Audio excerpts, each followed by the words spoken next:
Ce que j'ai envie qu'on fasse aujourd'hui, c'est de manger ensemble, déjà, pour commencer.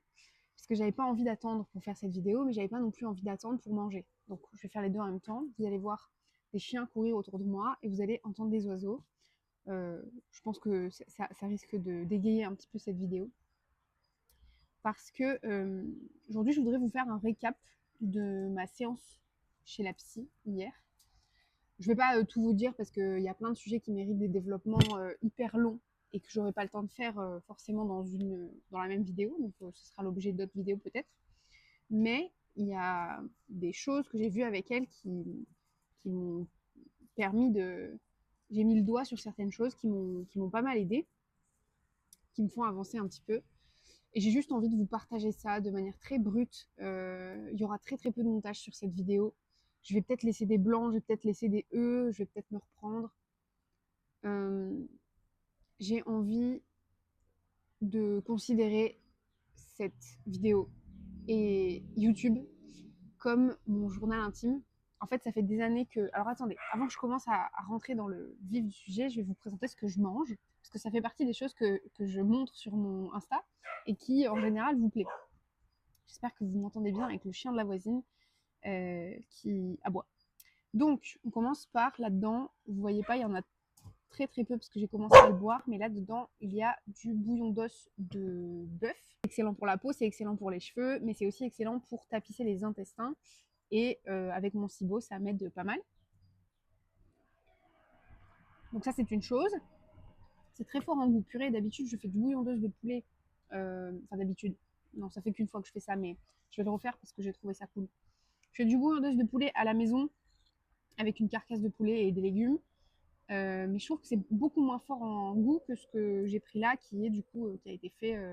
Je l'ai acheté, la marque c'est Quintessence. Je l'ai acheté dans un magasin bio. Bon, bref. Ça, c'est le bouillon d'os de bœuf. Et ici, on a une bonne assiette parce que j'ai très faim. Haricots verts, patates douces, poulet et carottes râpées avec du vinaigre de cidre, du sel de Guérande et de l'huile d'olive. Très simple, très brut, mais extrêmement bon. Voilà pour le repas. Bon, pour la suite, en fait, ce que je voudrais aborder avec vous, j'ai pris mon petit carnet pour pouvoir pour ne rien oublier. C'est tout simplement, j'espère qu'aucun de vous ne craint les bruits de bouche, parce que sinon ça risque d'être peut-être un peu désagréable. Je suis désolée pour ça. J'espère aussi que mon micro est pas trop mal mis. Attendez, j'ai aucune idée de ce que ça donne. Ok, peut-être que là on est mieux quand même. Bon, j'espère que vous avez entendu quelque chose de ce que je viens de dire. C'est pas grave. Je disais donc que j'ai noté un petit peu ce que je voulais voir avec vous dans ce petit carnet qui est juste là. C'est mon carnet de suivi avec ma psy.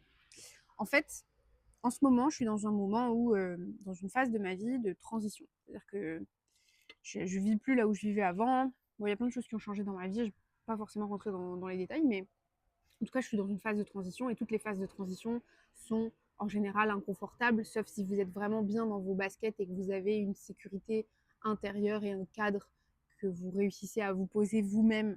Et dans ce cas-là, vous vivez les transitions moins difficilement. Mais quand on a tendance à être un petit peu fragile sur ses appuis, si je puis dire, et ben les moments de transition sont difficiles à vivre. J'ai aussi mis du curcuma dans les carottes, avec du poivre noir. Le curcuma, c'est un excellent anti-inflammatoire. Bref.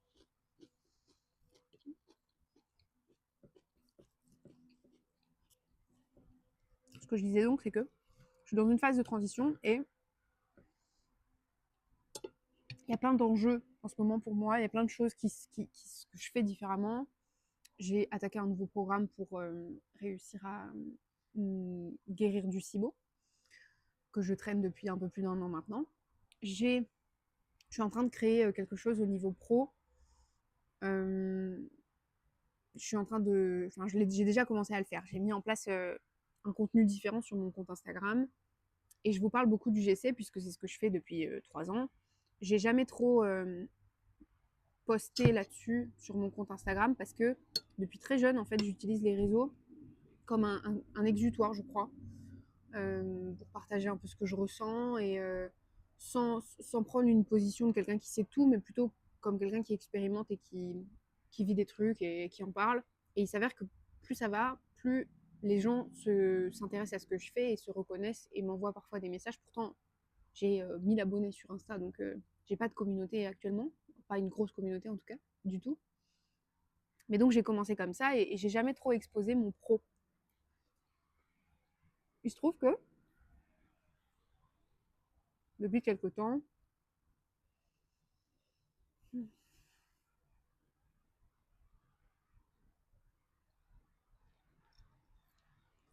je pense à le faire. C'est pas quelque temps en fait, ça fait très longtemps, hein. Quasiment 6 mois après le début de mon lancement en tant que créatrice UGC, j'ai commencé à vouloir en parler, donner des conseils et pourquoi pas créer un accompagnement, une formation, quelque chose pour aider des jeunes femmes, ou pas jeunes d'ailleurs, des femmes tout court, à avancer là-dessus. Bon, donc en ce moment c'est mon sujet, je suis là-dessus. Mais j'ai envie de faire ça bien. Salto, non, le chien qui est devant le trépied. File mon chat. Enfin, c'est pas un chat, c'est un chien, mais file quoi. Voilà. Et donc, tout ça engendre pas mal de stress, de frustration, de difficultés. Vous voyez son museau ou pas? Là, là. Bon, je vais essayer de simplifier parce que j'ai une grosse tendance à la digression. Globalement, j'ai un train de vie qui est... En ce moment, j'ai beaucoup d'enjeux sur le pro, sur le perso, au niveau de ma santé. Et je suis amenée à être dans une situation où ça me rappelle des choses que j'ai vécues quand j'étais petite. Je me retrouve à des moments à ressentir des très fortes... une sorte de crise, en fait, un peu existentielle. Et jusqu'à ce matin, non, jusqu'à hier, vraiment, en séance, mais ce matin, j'ai vraiment expérimenté le truc. Hier, on a mis le doigt dessus en parlant, et aujourd'hui, je l'ai vraiment expérimenté dans mon quotidien. Jusqu'à hier, j'avais pas compris d'où venaient ces crises-là, véritablement. C'est des moments où, en fait, je me sens vraiment nulle, très vulnérable. Je me juge énormément. Je trouve que ce que je fais n'a aucune valeur, aucun intérêt, que c'est pas assez bien, évidemment. Euh, surtout, oui, surtout, je me dis que je suis dans une situation de vie qui ne me correspond pas, qui ne me convient pas pour l'instant. Je veux en sortir. Et ce que je me dis, ce que mon cerveau me dit à ce moment-là, c'est tu n'en sortiras jamais.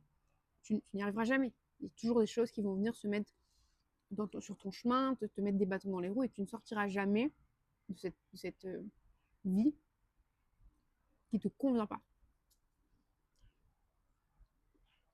Et je le vis très mal. Donc j'ai envie de pleurer.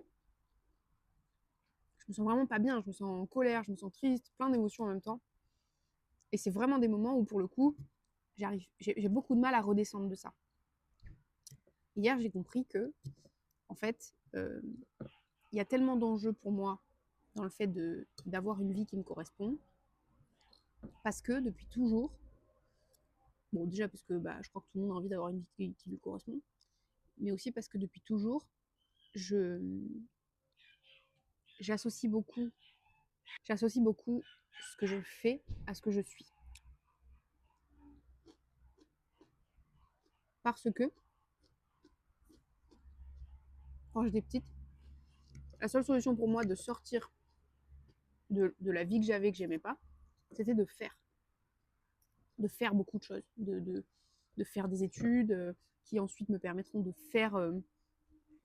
de créer une entreprise et d'être à mon compte et de gagner plus d'argent, de faire, de faire en fait. Tout était basé sur le faire, sur l'action, sur le faire, pour sortir de la vie que j'aimais pas. Donc et puis en plus c'est quelque chose qui est très valorisé par la société dès que tu fais un peu des trucs, que tu es un peu débrouillard, que tu as de l'ambition, que tu veux faire des études, c'est toujours quelque chose qui est très valorisé. On va toujours te dire bravo, c'est bien, t'es courageux, t'es un bon garçon ou t'es une bonne fille ou... Bon bref, vous connaissez la chanson de toute façon, si vous êtes là, c'est que vous savez de quoi je parle. Et en fait, toute ma vie, je me suis beaucoup sentie valorisée parce que je faisais. Et j'ai intégré, puisque c'est comme ça que ça s'est passé la première fois, que pour sortir d'une situation que j'aimais pas, il fallait faire. Et que je n'avais de la valeur que quand je faisais des choses qui me permettaient d'atteindre la liberté. En tout cas, la vision que j'avais de la liberté. C'est-à-dire ne plus être dans des environnements qui ne me conviennent pas, pouvoir voyager, pouvoir tester plein de sports, pouvoir faire de l'art, pouvoir expérimenter la vie, quoi. Donc,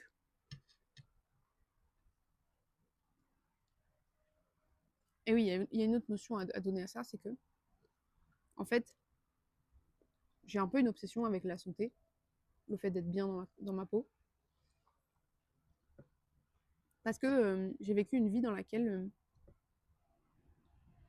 un de mes parents, à cause d'une santé qui n'était pas au top, est resté bloqué dans une vie qui ne lui correspondait pas. Et j'ai vu ça toute mon enfance. Et du coup, mon cerveau a associé la santé avec la liberté. Le fait d'être en bonne santé, pour moi, c'est associé au fait d'être libre. Et comme je suis quelqu'un pour qui la liberté, c'est quelque chose de fondamental,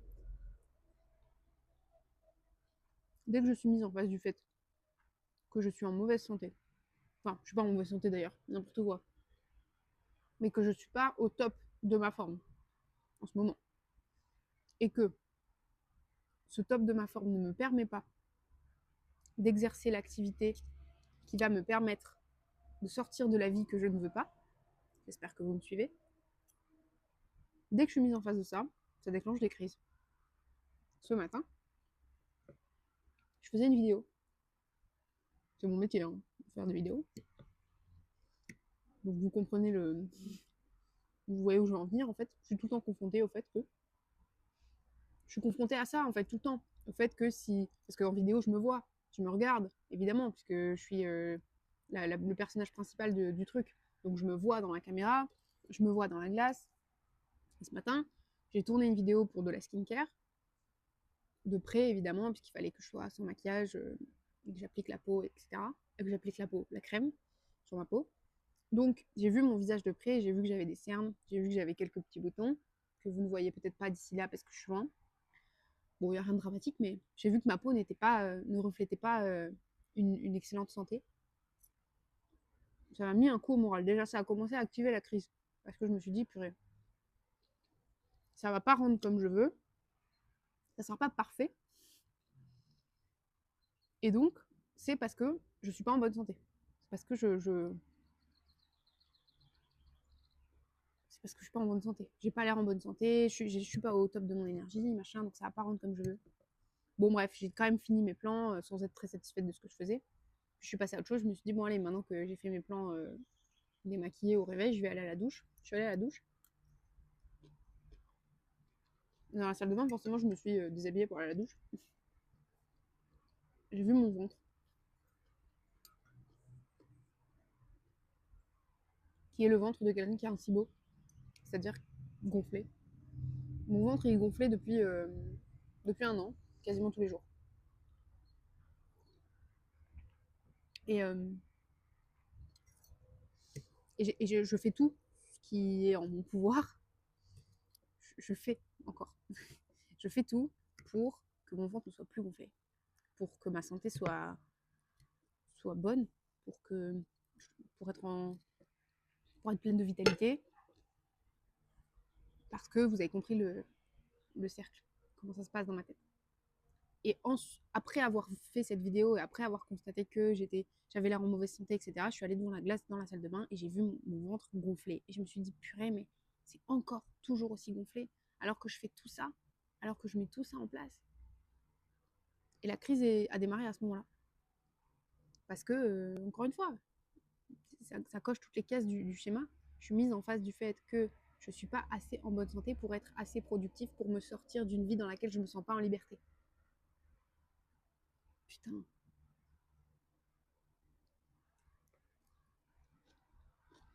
Je trouve ça fou. Bon.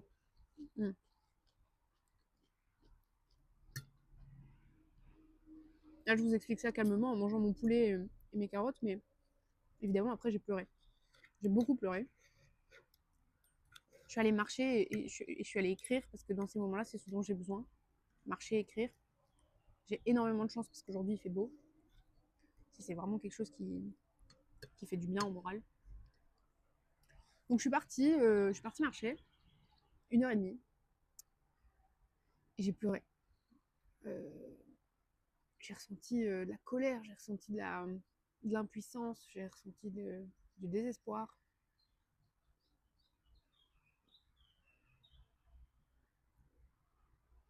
Je me suis rendu compte que j'avais mis le doigt sur un gros morceau. Évidemment, ça suffira pas, je pense. Cette fois-là, cette unique fois, ne suffira pas à ce que ma vie change du tout au tout demain, mais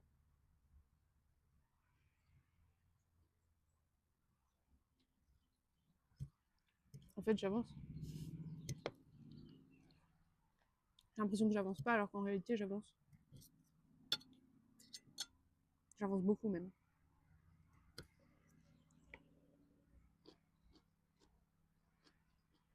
Et ça, là, oh là là,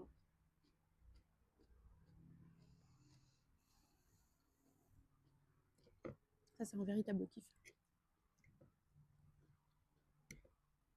Tu vois, en vous parlant là, j'ai plein d'idées de vidéos qui me viennent en tête.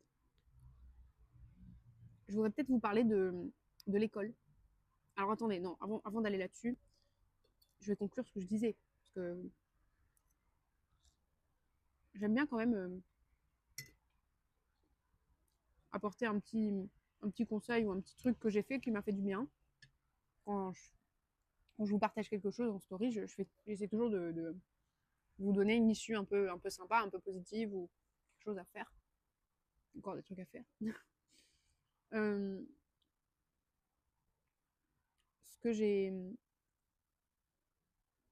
J'allais dire ce que j'ai fait. J'aimerais bien arrêter d'utiliser le mot faire dans mon vocabulaire, mais c'est difficile en fait. Bon, ce que j'ai fait, après ça, après avoir laissé passer l'émotion qui était très forte, à ce moment-là, je me sentais complètement un peu vide, un peu désemparée, et je me suis demandé ce que j'aimais vraiment en fait. Je me suis dit, est-ce que ce que tu fais aujourd'hui dans ta vie, c'est quelque chose qui te plaît, ou est-ce que tu le fais parce que tu te dis qu'il faut le faire, et qu'après tout, tu sais le faire, et que c'est... Voilà. Bon, je me suis posé toutes ces questions-là. J'ai pas eu la réponse. Donc, je me suis dit, ok, on va vraiment essayer de trouver, en essayant des choses, ce qu'on aime. Je sais que je suis quelqu'un qui expérimente quand même beaucoup de choses dans ma vie. Je fais un peu de peinture, j'ai fait différents sports, j'ai pas testé tout ce que j'ai envie de tester, mais j'ai testé plusieurs choses et j'ai certains sports avec lesquels j'ai accroché. Bon, je teste beaucoup de choses, donc je sais déjà quand même que j'aime en réalité beaucoup de choses. Mais il y a une chose que j'aime faire, que vous aimez bien que je fasse aussi, et que je ne fais pas par peur, je ne fais pas suffisamment comme j'aurais envie de le faire, c'est prendre la parole sur les réseaux. Faire plus de vidéos, ou en tout cas des vidéos qui me ressemblent vraiment.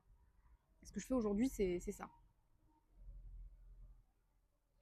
En fait, en rentrant de cette marche, je me suis posé la question de savoir ce que j'aimais vraiment, qu'est-ce que je fais qui vraiment me fait ressentir une émotion super positive.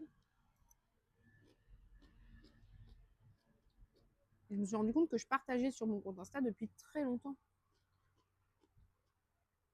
Simplement, comme je le fais suffisamment pour que ça intéresse les gens, mais pas suffisamment pour que ça soit vraiment visible, mon compte n'a jamais décollé. Donc j'ai mis l'abonné. Bon, c'est pas grave, hein.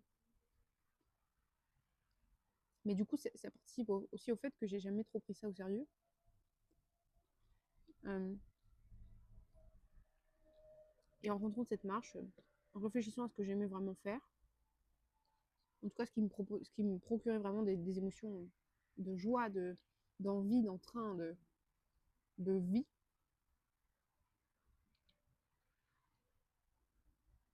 bah, y a le fait de vous parler. Il y a le fait de parler à des gens qui sont un peu dans la même situation que moi, qui se reconnaissent dans ce que je dis,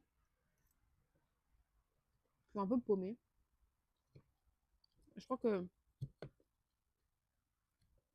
les réseaux, ça nous a quand même un peu tous traumatisés. Enfin, ça a été des refuges pour beaucoup de gens, moi compris. C'est très utile pour beaucoup de choses. Ça permet de construire des carrières incroyables, ça permet de s'exprimer, ça permet de dénoncer des choses importantes. Mais c'est aussi malheureusement le résultat d'un isolement global des gens, surtout les jeunes évidemment, parce qu'on est la génération Internet. Donc on connecte plus en fait entre nous, on se rencontre moins et on s'enferme facilement et on se compare facilement. Bon bref. Et alors quand je me pose la question de savoir comment je vais vous parler, ce que je vais vous dire, ce qui revient à chaque fois c'est un amas de pensées qui se contredisent et un sorte de brouillon qui me dit que il faut que je choisisse un segment particulier et que je peux pas parler de tout et qu'il y a des codes et que... Alors oui, c'est vrai qu'il y a des codes, mais je crois qu'il y a une seule chose sur laquelle il faut pas mettre de code, c'est ce qu'on est. C'est-à-dire que, ok, plus tu publies, plus tu vas être visible. Il faut essayer quand même d'avoir un minimum de qualité dans la vidéo que tu vas publier, parce que sinon ce sera tout simplement pas agréable à écouter et à regarder, mais le reste, je crois que le plus important, c'est vraiment que ça te parle à toi, ce que tu fais, et que tu trouves ça intéressant, et que tu trouves ça divertissant pour toi, et que ce soit quelque chose que tu puisses faire plusieurs fois, que ce soit quelque chose que tu aimes vraiment. Alors je vous fais cette vidéo, je me suis dit, ça fait longtemps que j'ai pas publié sur YouTube, j'ai publié un vlog en Islande et une vidéo sur l'UGC. Et je sais que la vidéo sur l'UGC, elle a pas mal plu, parce qu'elle vous a aidé à obtenir des conseils et que ça vous a aidé. Donc, je me suis dit, il faut briser la glace. Ça fait plus de 8 mois, je crois, que j'ai rien posté. Bah oui. Je t'avais pas vu, mon petit cœur. Ça fait plus de 8 mois que j'ai rien posté et cette vidéo servira à briser la glace. Bon, voilà. Je crois que j'ai tout dit. Les sujets dont j'aimerais qu'on parle, il n'a pas envie de quitter cette discussion, celle-ci. Les sujets dont j'aimerais qu'on parle, ce serait l'éducation au global, l'éducation en France, les écoles, etc. C'est un sujet qui me tient beaucoup à cœur. J'aurais beaucoup de choses à dire. Il y a beaucoup de choses que... J'ai un gros projet de vie en fait autour de ça. Je sais que c'est pas encore le moment, mais j'espère qu'un jour ça vivra. Et puis, bah, globalement, tous les sujets liés au... Oh, j'aime pas, j'allais dire développement de soi, mais je suis plus très fan du développement personnel comme il est vendu sur les réseaux, donc je dirais plutôt du fait de se retrouver soi. Tous ces sujets, tous les sujets qui sont liés à ça, c'est des sujets que j'aimerais aborder avec vous. Évidemment, je vais vous parler du GC, puisque c'est mon job et je sais que ça vous aide aussi. Écoutez, je pense qu'on va se laisser là-dessus. Je vais finir mon assiette, si j'y arrive. C'est quand même relativement conséquent. J'espère que le son est bon. Et puis, je vous dis à la prochaine.